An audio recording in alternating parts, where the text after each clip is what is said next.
बिस्मिल्लाहिर्रहमानिर्रहीम, अस्सलाम वालेकुम एंड वेरी वार्म वेलकम। आज एक थोड़ी सी हमारी तवील गैर हाज़िरी हो गई थी क्योंकि एक दिन राजा साहब अवेलेबल नहीं थे, तो फिर एक दिन बल्कि मैंने और सुहेल रशीद साहब ने वीलॉग किया और वो ऐसा हुआ कि हमारा माइक कनेक्ट था लेकिन माइक चल नहीं रहा था। हम दोनों अपने माइक ऑन करना भूल गए और वो तवील से नाटा चाया। फिर एक दफ़ा तो सोचा कि इसको एहतजाजन अपलोड कर दिया जाए कि खुफिया साइलेंट वीलॉग, जो पाबंदियाँ सख्तियाँ मीडिया पे सोशल मीडिया पे हो रही हैं उसके खिलाफ बतौर है। लेकिन फिर सोचा लेतर बड़े पड़ेंगे, ऐसा पुठे पंगे लेने का फ़ायदा कोई नहीं। तो साइलेंट साइलेंट वीडियो पर लितर था पहले। साइलेंट वीडियो तो लेतर तो बन देने थे।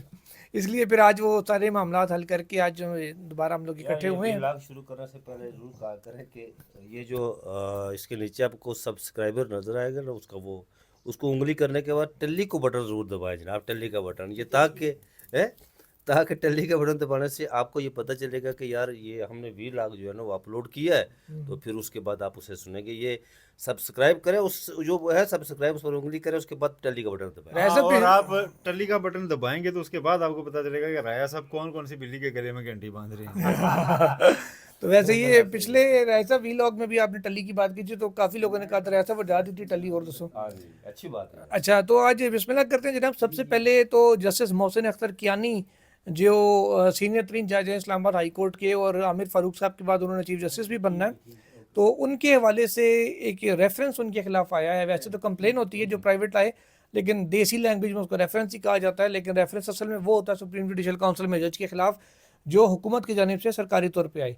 नकवी साहब के खिलाफ भी प्राइवेट कंप्लेन थी मियाँ दाऊद एडवोकेट की। यहाँ पे वकास मलिक साहब जो साबिक secretary Islamabad high court bar हैं, उनकी जानिब से ये कंप्लेन दायर की गई है और उस कंप्लेन में काफ़ी सारे इल्ज़ाम मोहसिन अख्तर कियानी साहब पे लगाए गए हैं, लेकिन ज़्यादातर वो जो मैंने पढ़ा रेफरेंस वो वेग किस्म के हैं, अमूमी नौयत के हैं।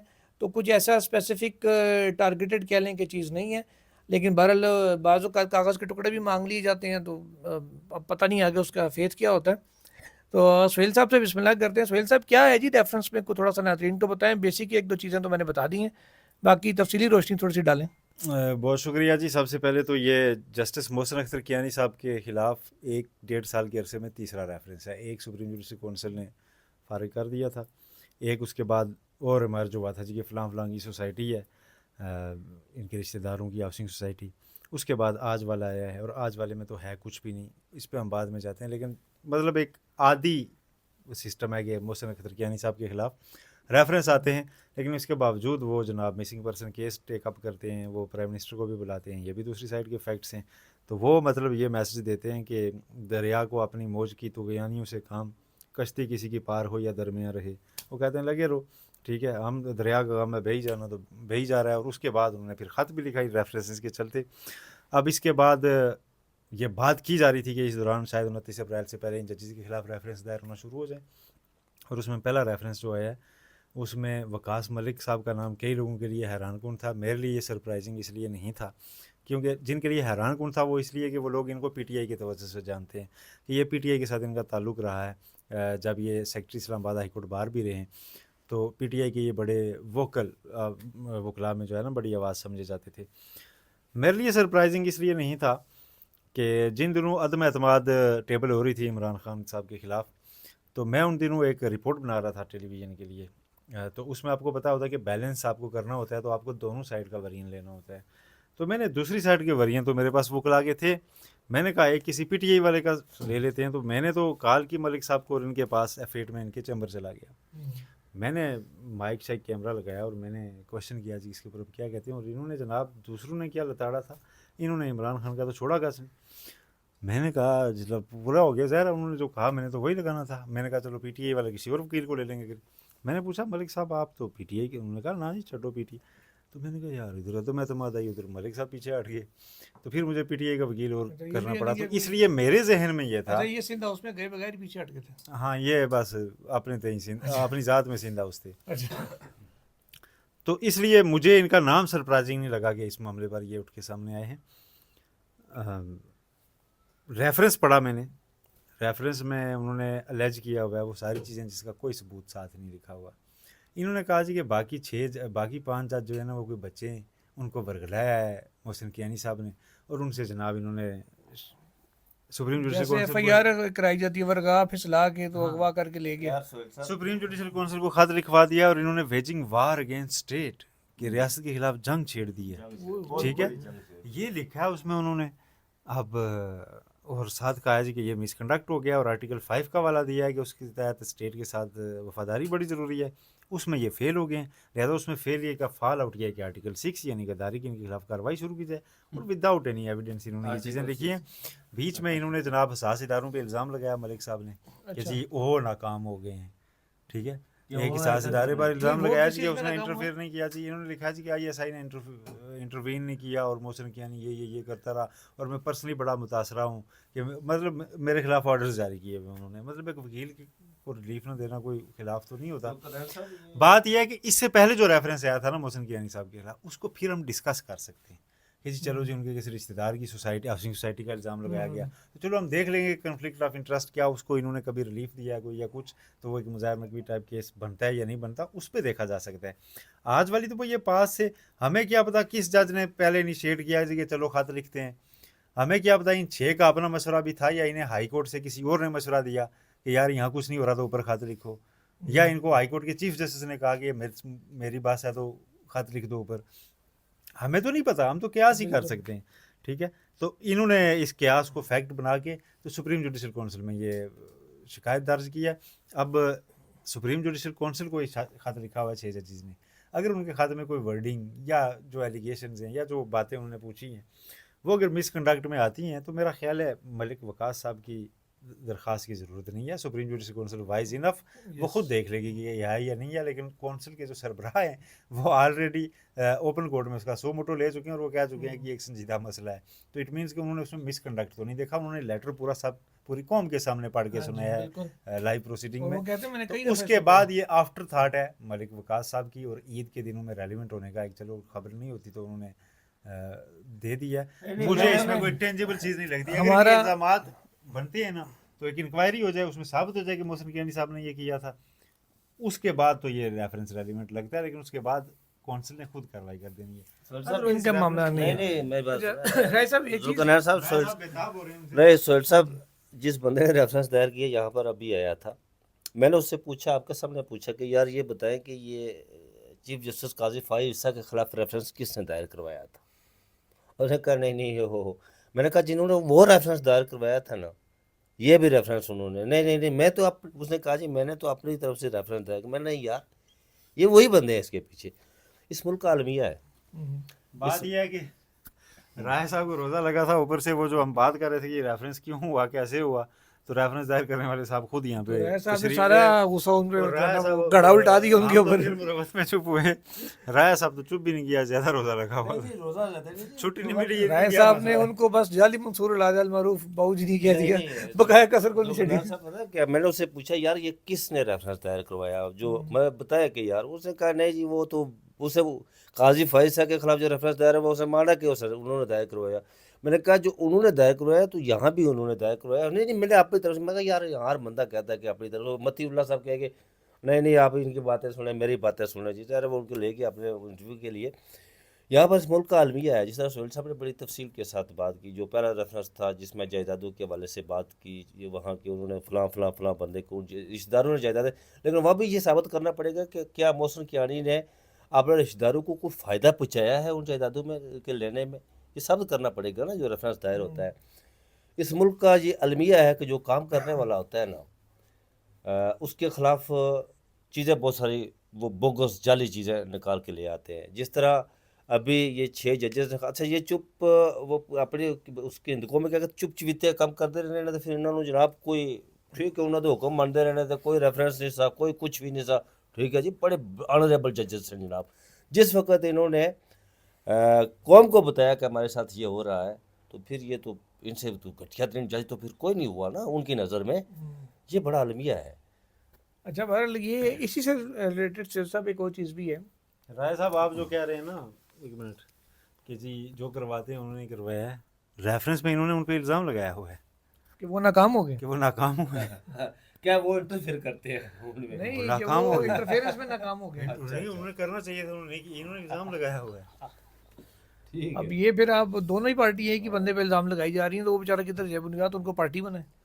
ये 6 जजेस को उन्होंने रेफरेंस में ये भी लिखा कि 6 जजेस जो है ना ये बिल्कुल वो नाबालग थे, मतलब उनको वर्गलाया गया उन्हें पता ही नहीं था यार। कमाल है, अजीब बात है यार। अच्छा, वैसे इसी से रिलेटेड है वो जो एंथ्राक्स वाले, मुबैना एंथ्राक्स वाले या पाउडर वाले ख़त मिले थे, उसमें तो एक रेफरेंस दायर करने वाले वकील साहब हमारे दोस्त हैं, उन्होंने तो ट्वीट भी कर दिया, अभी पर्चा भी नहीं हुआ था सुप्रीम कोर्ट वाले लेटर्स का कि इसके पीछे पीटीआई है। तो वो ओपन तौर पे तो मियाँ इन्वेस्टिगेशन दाऊद कर, एडवोकेट आप बात कर रहे हैं उस ना? मेरा ख्याल है वो इन्वेस्टिगेशन करके बंदा भी उठा चुके हैं मियाँ मियाँ सादाउद साहब।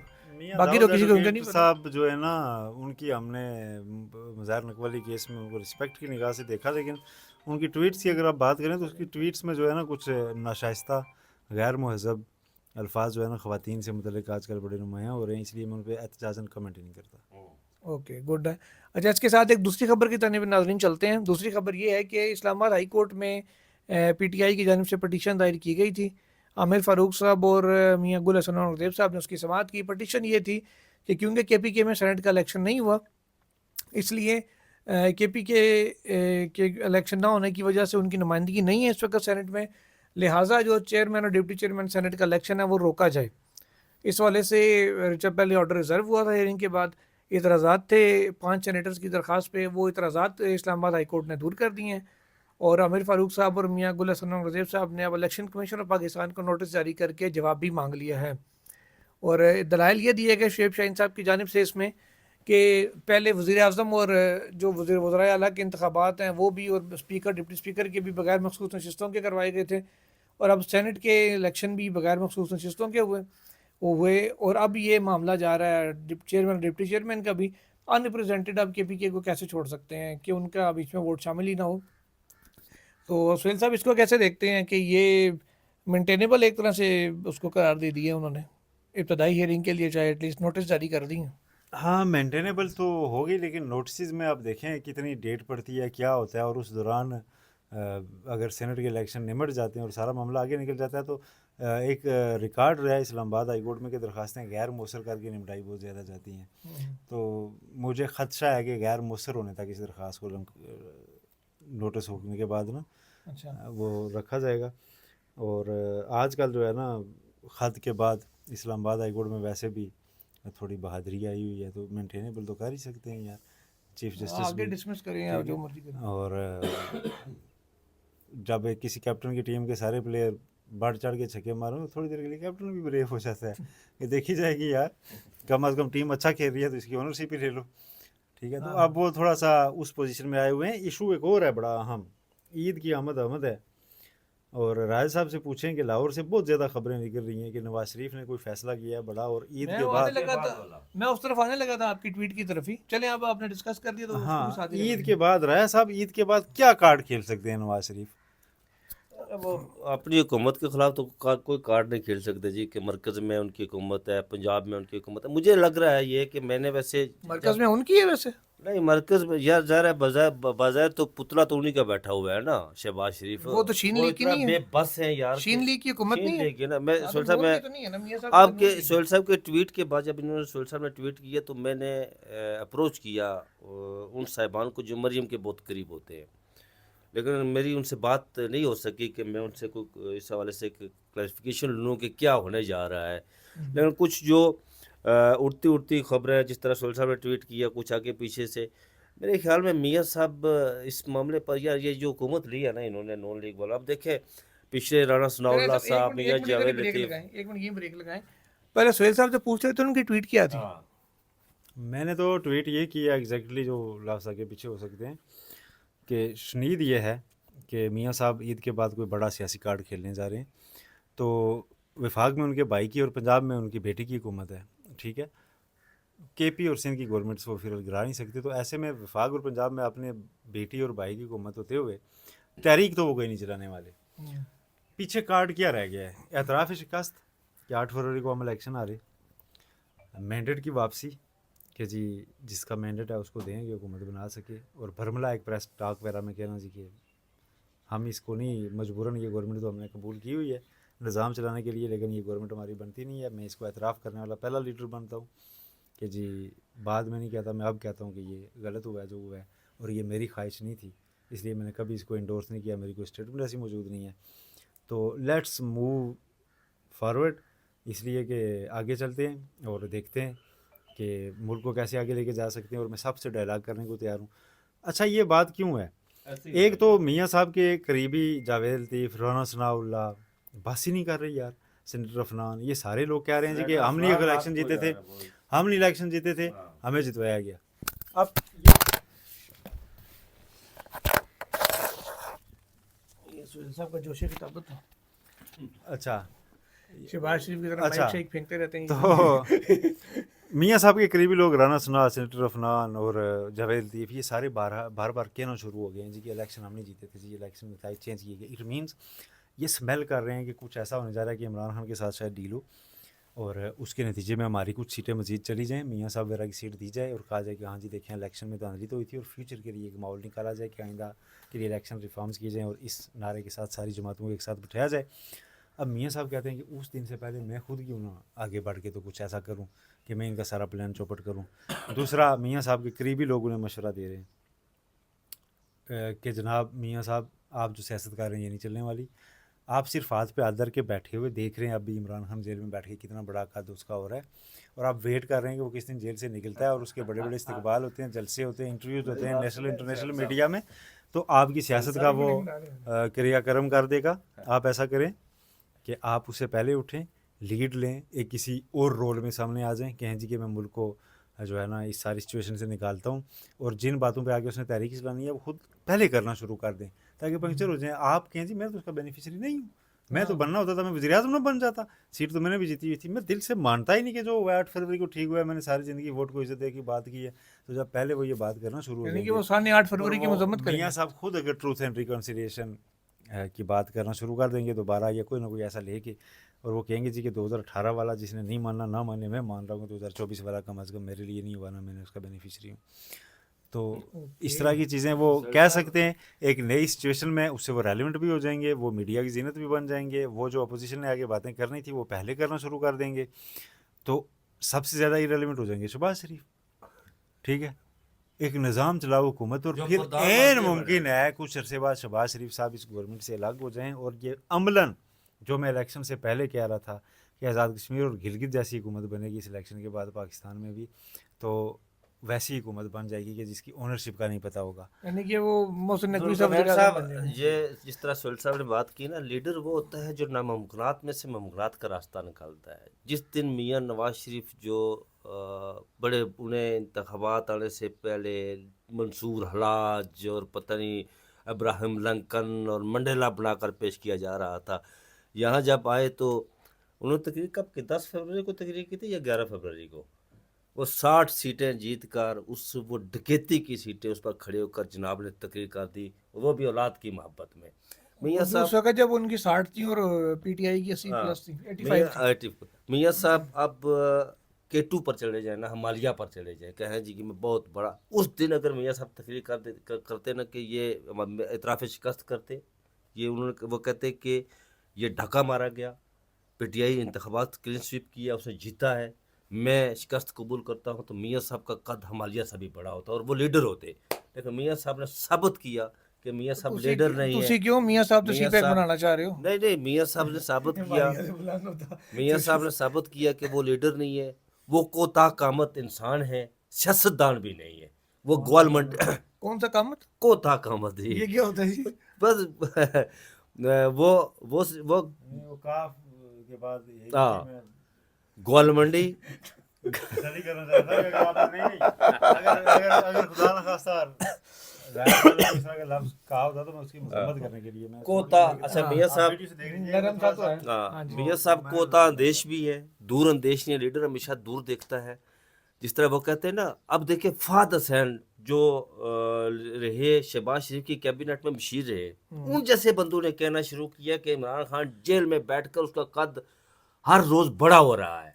अच्छा, उन जैसा वो बंदा, इंची टेप लेके जा रहे हैं रोजाना। नहीं जी टेप कद बड़ा, और जी टेप को निकाल, जिस तरह जनरल अयूब खान के वो इक़्तिदार में था ना, सोहेल साहब, जनरल अयूब खान, ये उसने किताब में लिखा हुआ है, किसने किताब में लिखा हुआ है, साहबजादा खुर्शीद गलानी ने, उन्होंने लिखा कि वो इक़्तिदार में था तो लोग कहने लगे जी जनाब के आप तो हजूर बादशाह सलामत, आपका कद तो जिगाल से भी बड़ा है, तो वो इंची टेप लेकर वो उसका कद मापते थे जनरल अयूब खान का ना।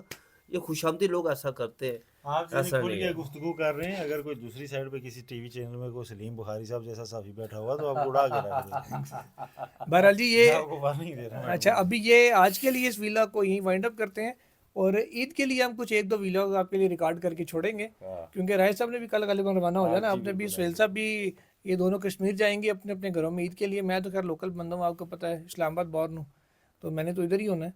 तो कुछ हम रिकॉर्डिंग्स करके रखेंगे दिलचस्प और अजीब किस्म के वाक़यात की, जो हिस्ट्री से रिलेटेड होंगे, जो हमने अपनी आंखों से देखे होंगे, जिनसे हम खुद गो थ्रू किए होंगे, जो अभी तक ख्याल है कि उस अंदाज में सामने बातें नहीं आई होंगी, वो इंशाल्लाह उससे आपको आगाह करेंगे। आज के लिए इतना ही। टिल देन, अल्लाह हाफिज़।